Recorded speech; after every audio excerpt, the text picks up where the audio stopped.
So are you saying then essentially that you want to be the inferior person in the relationship financially? You see how I worded that? Because you said you know no guy wants to feel inferior, so you wouldn't be with a guy that earns less than financially. Okay, when you want to be financially inferior in a relationship then? If you want to call it that, then yeah, I do. Financially inferior, yes. But why? But there's other ways that could balance out the relationship. It does take a certain type of man, not all men, so don't kill me, but I think it takes a certain type of man to accept that he's the subordinate one financially. I think like it because most men with our pride, with our ego, we want to be the alphas. We want to make the money. So I think it will take a certain type of individual to say, you know what, my missus earns way more than me or double me, and this is just how it is. I think it does take a certain type of individual. There are a lot of guys that do not want to commit or be in a relationship because that's one of the reasons. They know that they need to focus on getting their bread because they're not at a certain point, especially guys that are with women who are kind of like doing okay. So that's why a girl might be thinking he doesn't like me, he's not serious, but he's never going to admit to a woman, do you know what, I'm down right now. Like my bread is low. I can't be with you until I get up again. Because a lot of men don't want to admit that. Do we need to change that? No. Like, because I'll tell you when we need to change it. When you man can carry a baby and you're out of like work for a couple of years, innit? As far as I'm concerned, if I make money, and I want a family and you want me to have your children, you're going to have to bear the brunt of the financial burden for a couple of years. I don't mean change that. I mean, do we need to change the communication aspect of it? Because you said no guy likes actually be honest and say, look, I'm down right now because they're insecure about it and they don't want to drive the girl away. I'm saying, do we need to change that and start having the conversation? A lot of guys do. A lot of guys would say... Not when they meet a woman. A lot of guys would say, listen, I can't even afford to go for us to go Mykonos or something. When you meet a new woman. Wait, and then a new woman. You know what the girl does? She'll say, yeah, cool, and then bounce. Wait. Let's put things into context, yeah? Go on. If you get with a girl and you're okay, I'm not saying wealthy, you're okay, and she's okay, and you're rolling, and you fall in love, and you fall flat on your face, there is nothing that you shouldn't be able to tell her, including finances. And if she bounces, she was never for you. Once you invest those emotions, you should be able to tell a woman. And if you can't, you already are starting a relationship on the back foot. You know that she doesn't really like you for you.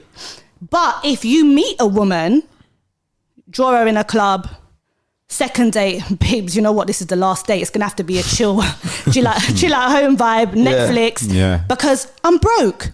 No, you shouldn't even be looking, woman, unless it's just a press. Why are you trying to have a relationship as a man if you are broke? Because it's about love. Yeah, what if you fall for everywhere? Hold on. Love. Hold on. What if you fall for someone? Yes. Hold on. What's the biggest factors to the breakdown of a relationship? Finances, money, sex. One of the first thing is finances. So why would you then go into a relationship knowing that's one of the biggest factors? All right. So what age can you go? So what if you think this is the only time you're going to meet this girl? What should you do? Say, listen, give me 2-3 years. Then you should look. You should look for a broke girl too and build together because you're on an even keel. It's about balance. So why is it a girl can be broke and borrowing her friend's boohoo dress and then go for guys that got money? Why is it that you can shag 100 women and not get criticised? Okay, I mean that's neither here nor there really. Society. We all play our position, and I think with modern day we're trying to battle each person's position. You men get to shag and do what you like. Cool. We can't. We get to, be financially inferior without being criticised. People like to say, I'm a feminist, Beyonce, survivor, powerful, independent. But when it comes down to it, you're not getting out of the car to help my man change his tire. You're not happy to pay for all the dates. That's not feminism though. Feminism is equality, not being superior. Exactly. It's about being equal. The majority of women do not want to go half at every single date. Not the majority of women in our community. Do I want to go half on every single date? No. Why? So the first date. Because I don't. So let's say you got bread. let's say the first date the guy pays. So what? The second and third date you can't go halves. No. Okay. What would make me want to pay my money is to feel that a man's got me. So if what makes you think a man's got you? No, if I feel like a man is benevolent, it makes me want to put my hand in my pocket. And it doesn't. When I say benevolent, I don't necessarily mean splashing, going Selfridges, whatever. Say, for example, if I've known a guy for 2 to 3 weeks, and I go and see him, or, you know, he's called me, he's just like, oh, do you know what, have you eaten? I'm getting food, do you want me to get for both of us? It's simple things that would make me do you know, he's so sweet. Next day, I've got you.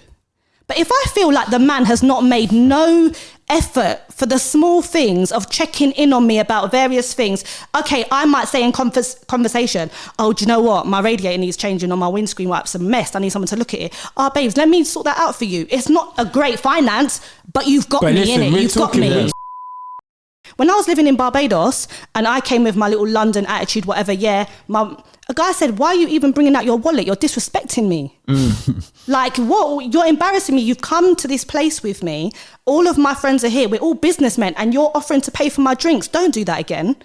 But who am I to tell him his way is wrong? Who am I? Do you know what I'm saying? So I hate this whole who should pay on the first day. For me, I can only speak behalf of me.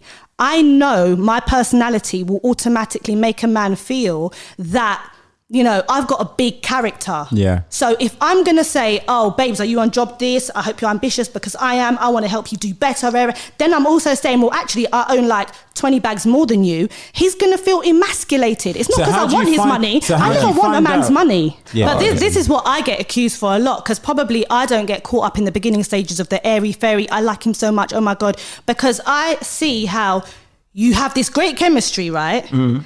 Then 4 months down the lane, not necessarily about like finances, 4 to 5 months down the lane, it's like, oh, what? You're Christian? Swear down. I thought you were willing to convert to Islam. Oh, what? You don't make no money? Oh, all these things start popping up. When you should have just done a quick, okay, what is it that makes sense to my life? Okay, babes, I'm a really strict Muslim, so it matters to me if you are willing to convert later on down the line. If you, as an adult, know yourself, you should be able to stay irrespective of the person, I'm never converting, so let's stop from now. And there's nothing wrong with that. Life doesn't go like that. And I can speak on personal experience that that's specifically what you're talking about. That's what it was like with my ex. Like, it just doesn't work like that. Like, you come into the relationship, you meet someone initially, might have that spark. If it's real, if it's the real thing and you really care about that person, you have that initial spark, that initial chemistry, you want to get to know that person. And then if you get to know that person and start actually developing feelings for that person, and then you begin to fall for that person, it does kind of blind your better judgment on certain things that you wouldn't necessarily, the decisions you wouldn't make if you were single. You start to make those kind of mad blurred decisions when you like someone. That's a fact. I've done it both ways, and I feel that the way that you're saying, when I was younger, it would have worked, because you get caught up in all this idealistic,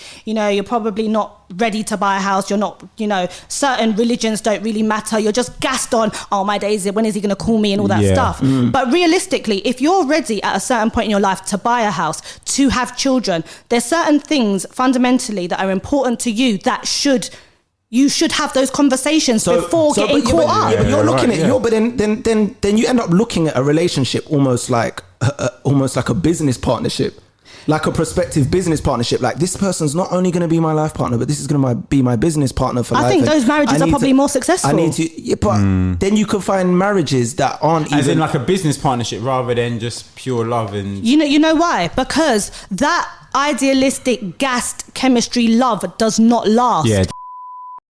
You will get successful men that will say, I want a woman that is an old school woman. Yeah. I want to be able to come home and she's my peace. She can cook me a really nice meal. She can massage me. She's not overly like too ambitious herself. And there's nothing, when some women, they get defensive when they hear a man say, I actually don't want an ambitious woman. Yeah, a woman that can make her own money or, you know, have a little job, whatever.